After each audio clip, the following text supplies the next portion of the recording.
nós estamos aqui para fazermos uma reflexão acerca da doutrina espírita, lembrando inicialmente que hoje é um dia muito especial para nós espíritas, porque hoje, dia 18 de abril, comemoramos, o lançamento do Livro dos Espíritos.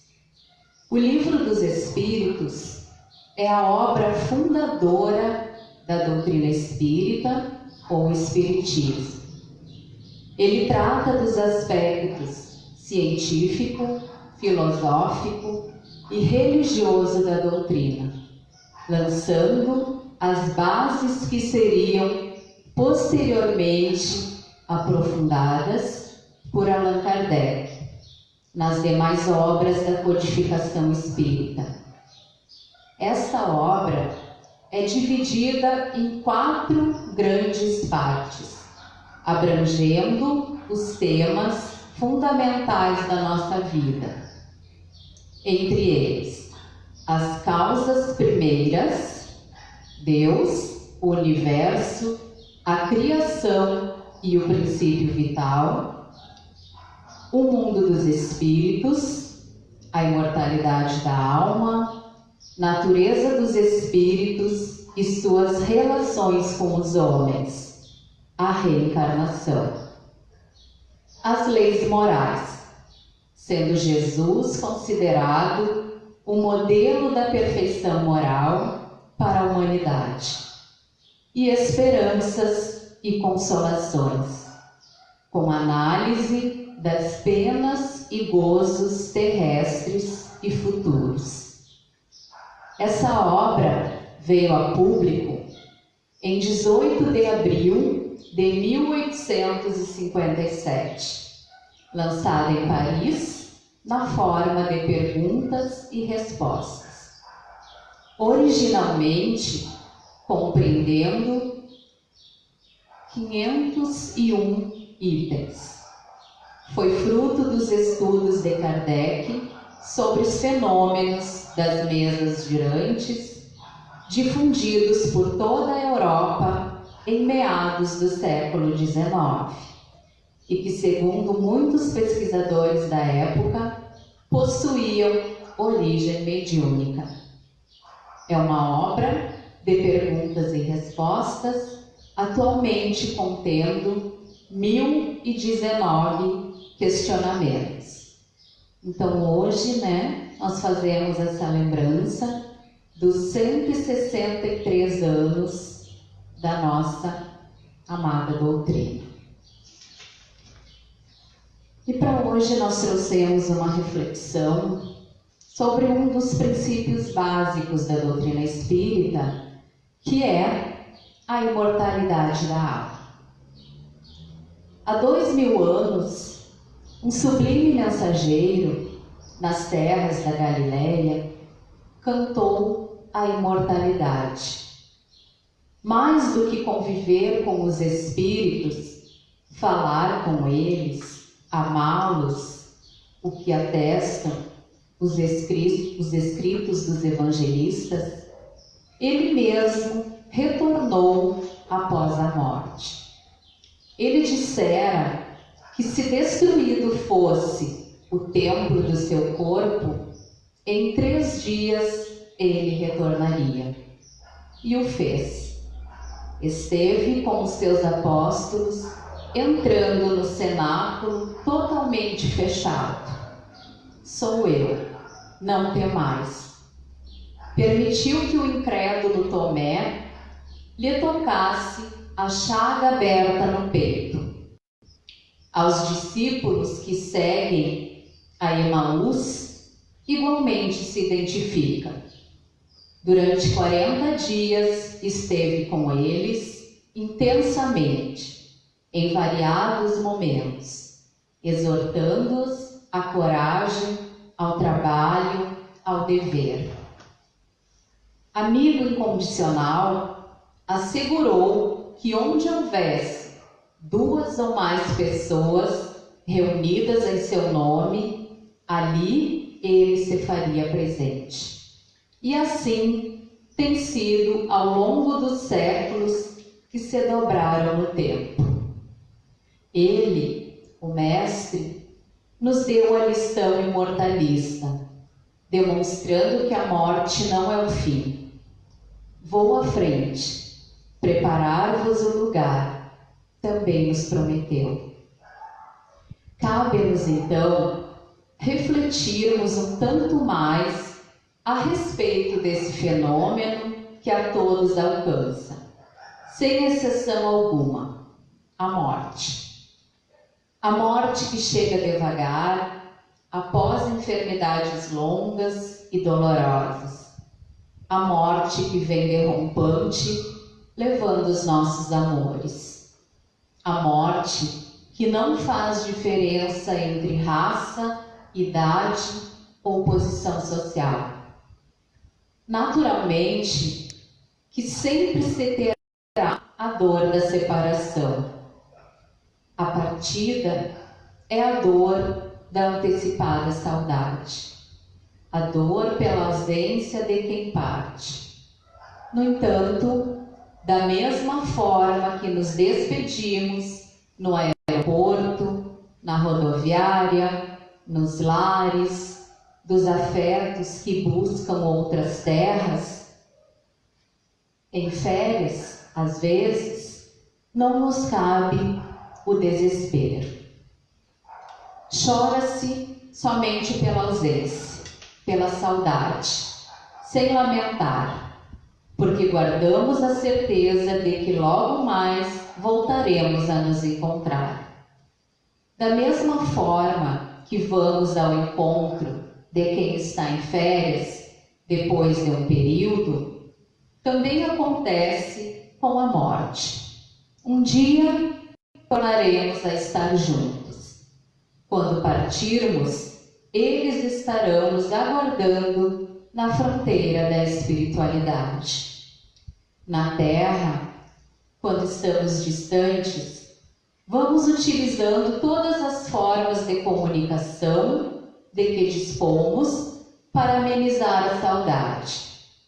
Quando os amores partem para a pátria espiritual, utilizemos os fios mentais da recordação dos tempos felizes juntos e a oração para conversarmos com eles. E nos será então bastante comum sonharmos com esses nossos amores que já se foram e continuam a nos amar. Serão momentos gratificantes de abraços e de reencontro. Momentos que irão envolvendo a nossa imensa saudade em suaves lembranças. Um dia tornaremos a estar juntos neste mundo ou em outro. Somos imortais, filhos da luz, herdeiros do universo. Confiemos, ninguém morre. Todos retornamos à casa do Pai, destino final dos que foram criados pelo seu amor, soberanamente justo e bom.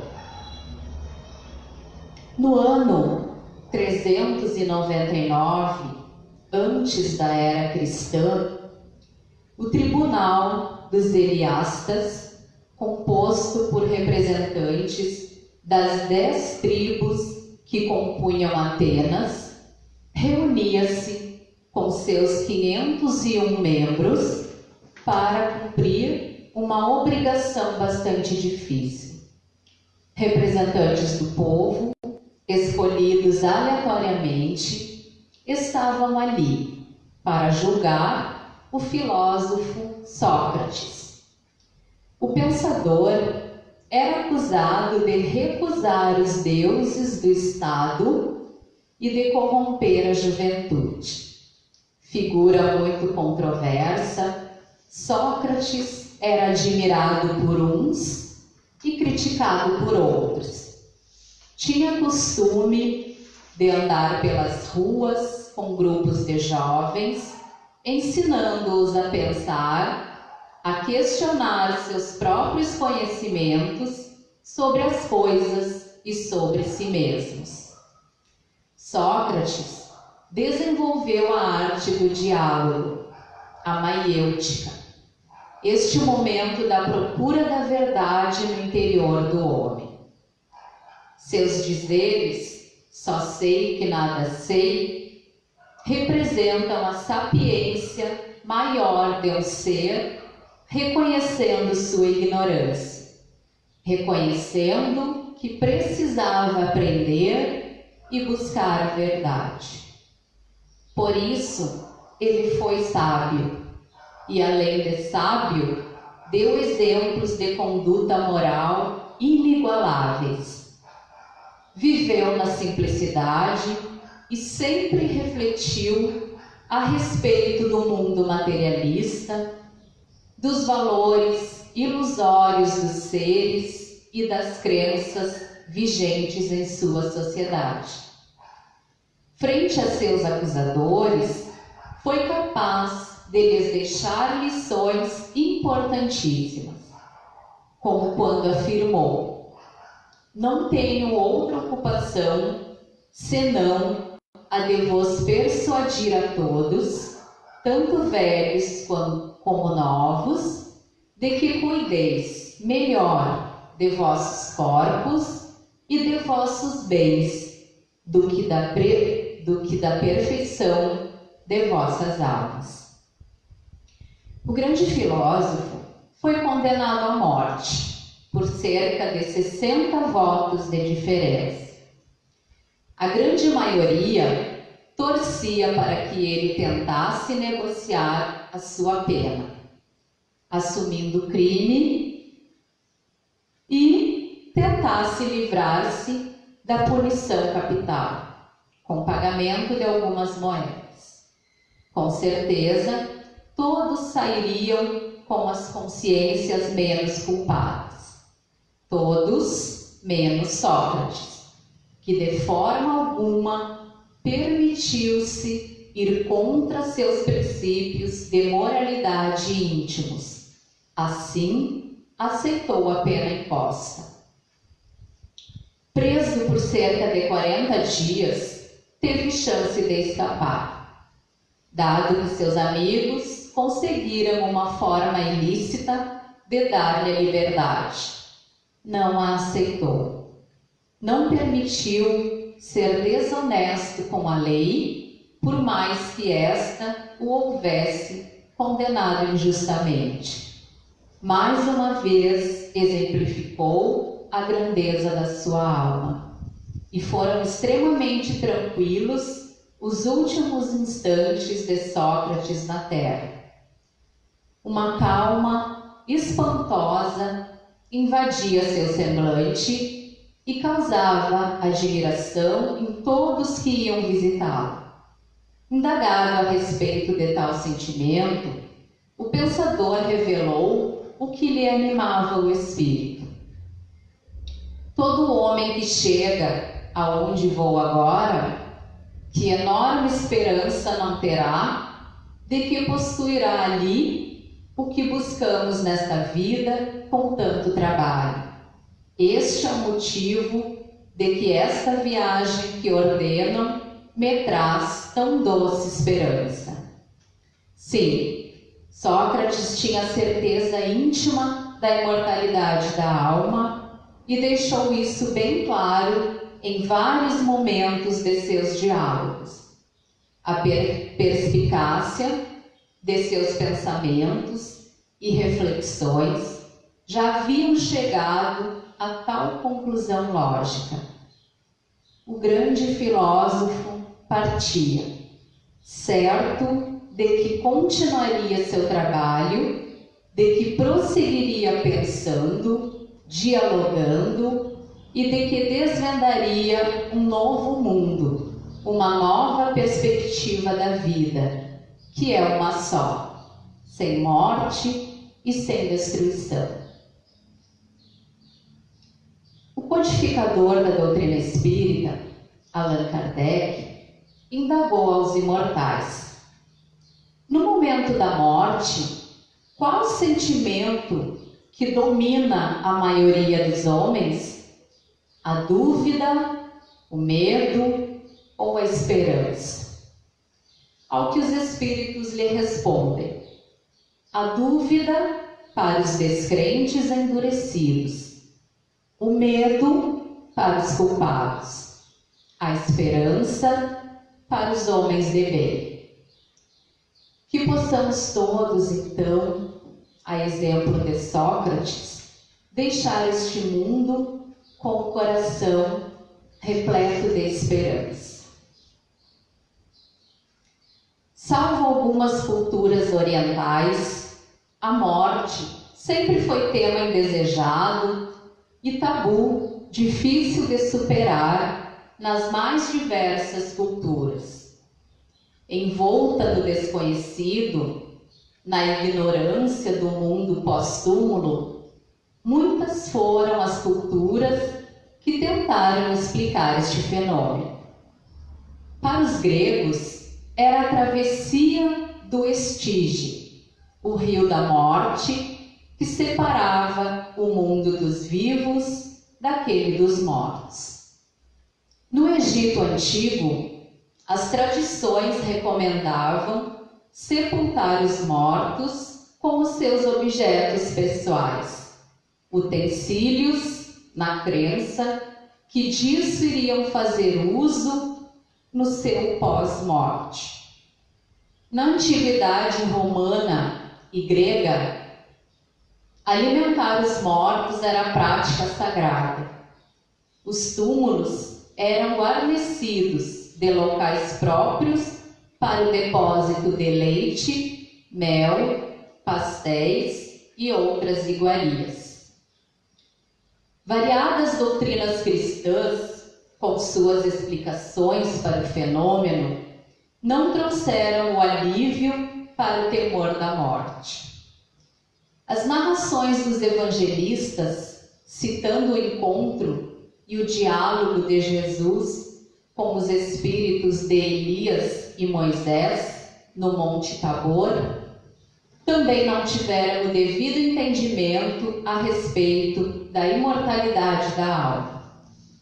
Mesmo o ensinamento de Jesus sobre a reencarnação, afirmando ao doutor da lei Nicodemos que ninguém entrará no reino dos céus se não nascer de novo, não constituiu material reflexivo para uma melhor compreensão da vida de além-túmulo.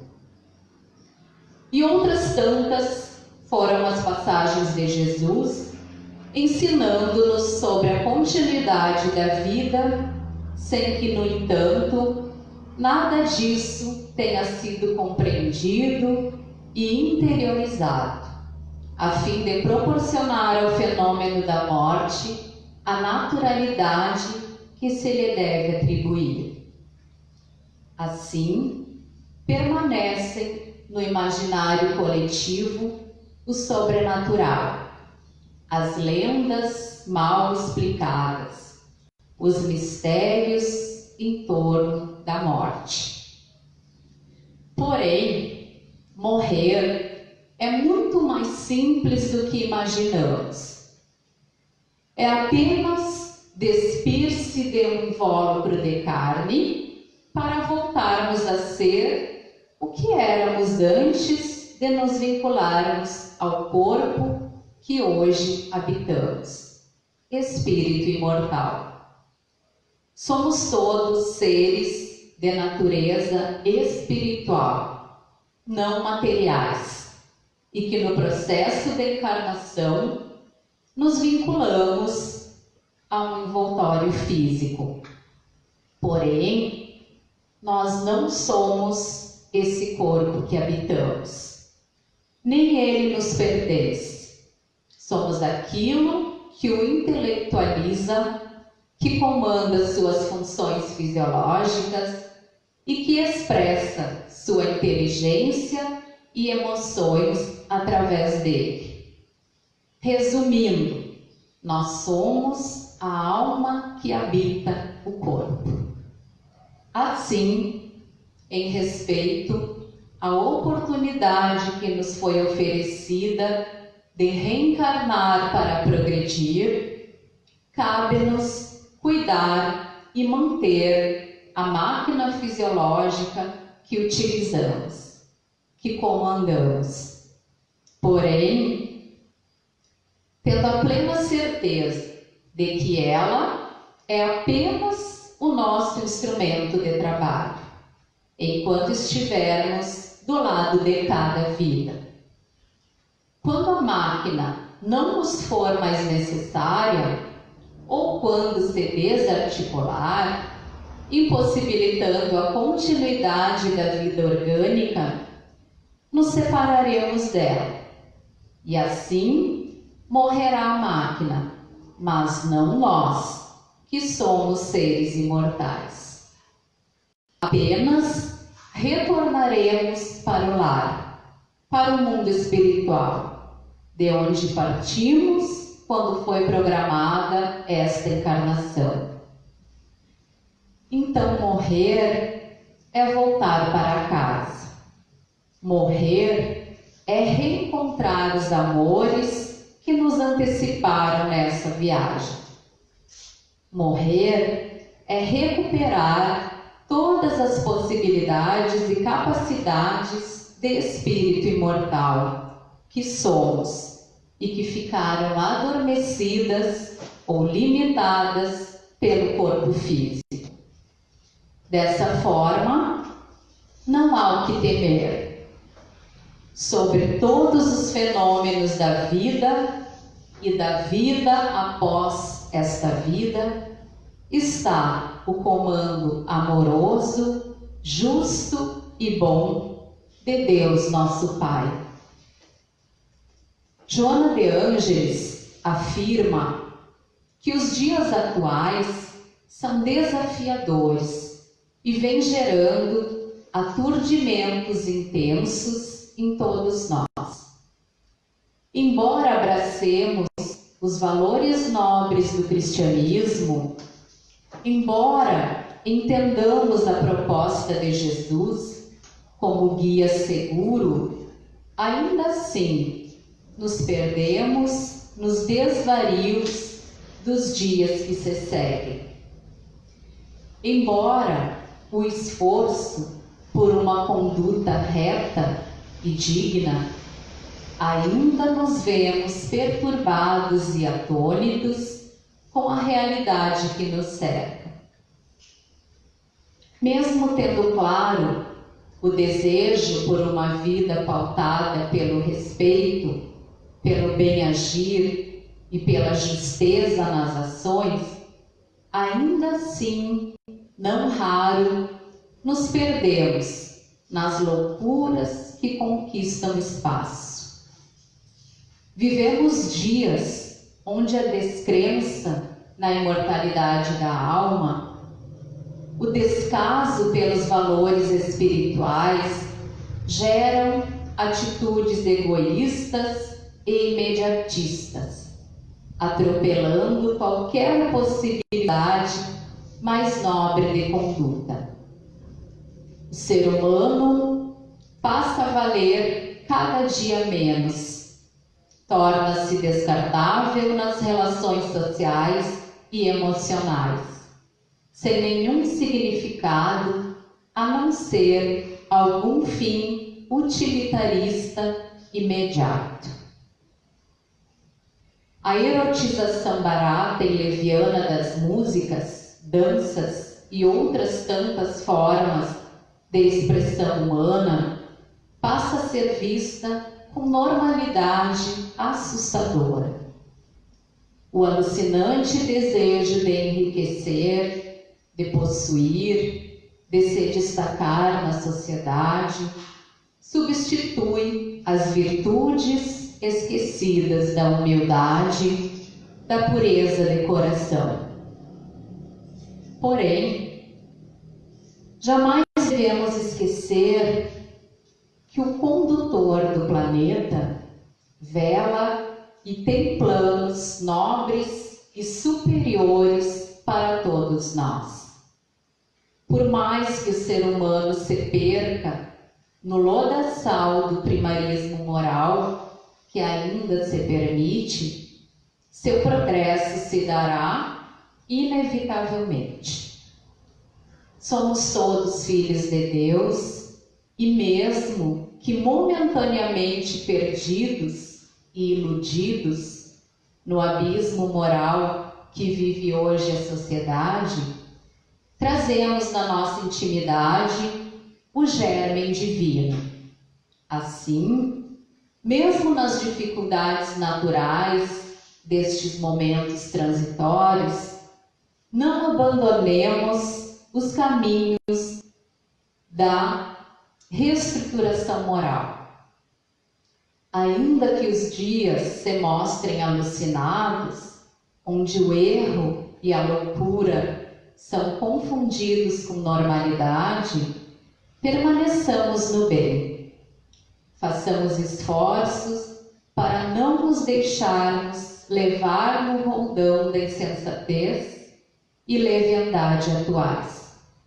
Perseveremos no exercício da dignidade e do respeito. Não desanimemos, mantendo-nos fiéis ao compromisso com a nossa própria consciência e com os valores morais que elegemos.